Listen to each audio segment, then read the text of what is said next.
Bagaimana jadinya jika dua negara superpower di dunia terlibat perang?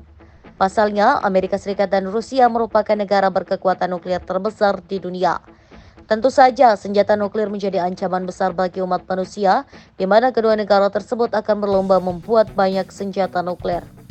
Berdasarkan data dari Federasi Ilmuwan Amerika atau FAS, pada awal 2022 diperkirakan ada total 12.700 hulu ledak nuklir di seluruh dunia, di mana pemilik senjata-senjata nuklir tersebut dipegang oleh 9 negara, yakni Amerika Serikat, Rusia, Inggris, Perancis, Cina, Israel, India, Pakistan, dan Korea Utara.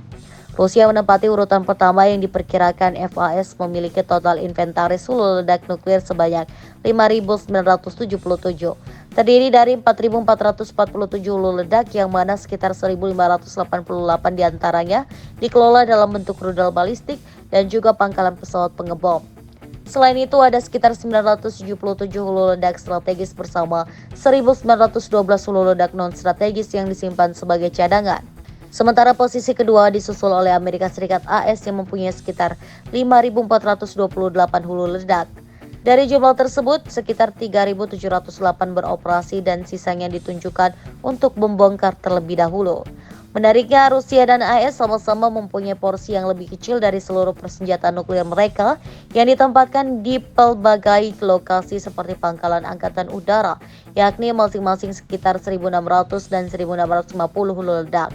Hingga saat ini hubungan kedua negara terus merenggang, ancaman perang nuklir antara keduanya pun bukan tak mungkin bakal pecah. Sebagaimana diketahui, perang nuklir antara Amerika dengan Rusia nyaris terjadi pada 1980-an.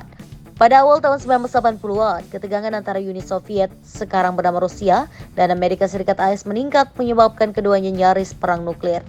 Lebih dari 4 dekade kemudian, Rusia dan NATO yang dipimpin AS kembali terlibat dalam ketegangan, di mana ancaman perang nuklir sekarang membayangi Eropa. Saat ancaman eskalasi nuklir antara dua kekuatan nuklir terus menghantui umat manusia, dunia mengingat suatu hari lebih dari 4 dekade lalu ketika seorang pejabat Soviet, Letnan Kolonel Stanislav Petrov, seorang diri mencegah perang nuklir yang nyaris pecah antara Amerika Serikat dan Uni Soviet.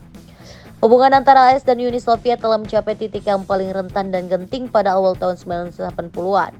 Uni Soviet yang dipimpin oleh Yuri Andropov dan Amerika Serikat yang dipimpin oleh Presiden Ronald Reagan sangat waspada satu sama lain dan melakukan perluasan kekuatan militer di seluruh Eropa. Ketegangan antara kedua negara yang bermusuhan di Perang Dingin meningkat setelah Korean Airlines penerbangan 007 yang terbang dari New York Times ke Seoul ditembak jatuh oleh Angkatan Udara Soviet. Pesawat itu seharusnya terbang ke Seoul melalui Anchorage, Alaska. Namun pesawat itu melakukan kesalahan navigasi dan memasuki wilayah udara Uni Soviet yang dilarang.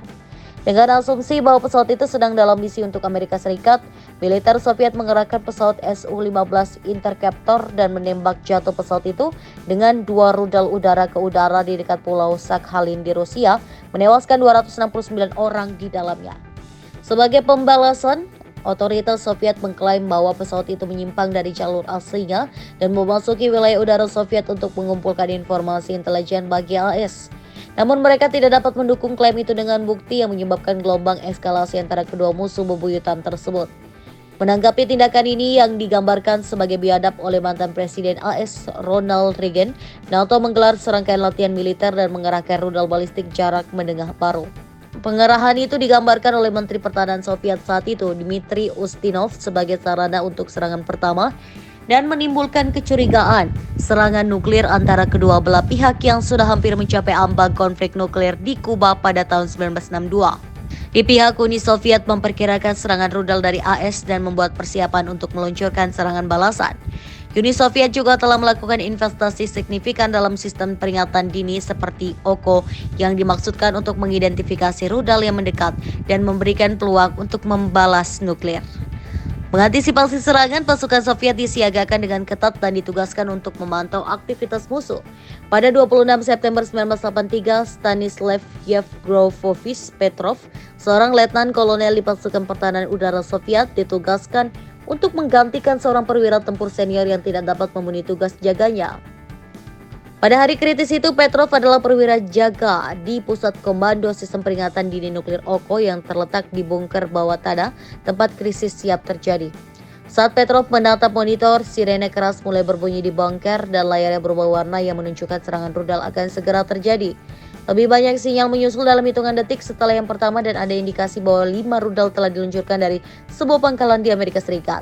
Namun Petrov menganggap alarm itu palsu meskipun dia berkewajiban untuk melaporkan ancaman tersebut kepada komandannya, dia memutuskan untuk menunggu.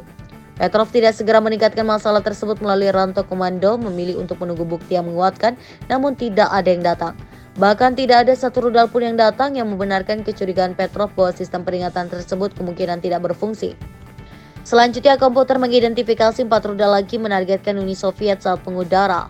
Meskipun Petrov tidak memiliki sarana untuk mengonfirmasi hal ini, dia meragukan keandalan sistem komputer tersebut. Dia menduga sistem tersebut tidak berfungsi lagi.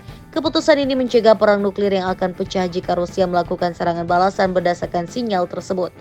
Selanjutnya, penyelidikan terhadap sistem peringatan satelit mengungkapkan bahwa sistem tersebut tidak berfungsi. Salah satu penyebab alarm palsu tersebut adalah keselarasan sinar matahari yang jarang terjadi pada awan di ketinggian tinggi. Sistem tersebut kemudian diperbaiki. Kemudian saat berbicara dengan BBC, Petrov mengenang, yang harus saya lakukan hanya meraih telepon untuk menghubungi komandan tertinggi kami, tetapi saya tidak dapat bergerak. Saya merasa seperti sedang duduk di wajan penggorengan yang panas. Meskipun demikian, kehati-hatian Petrov dan pelanggaran protokol mencegah terjadinya perang nuklir pada tanggal 26 September 1983, 41 tahun yang lalu. Tindakan Petrov dikenang komunitas internasional sebagai penyelamat dunia dari perang nuklir.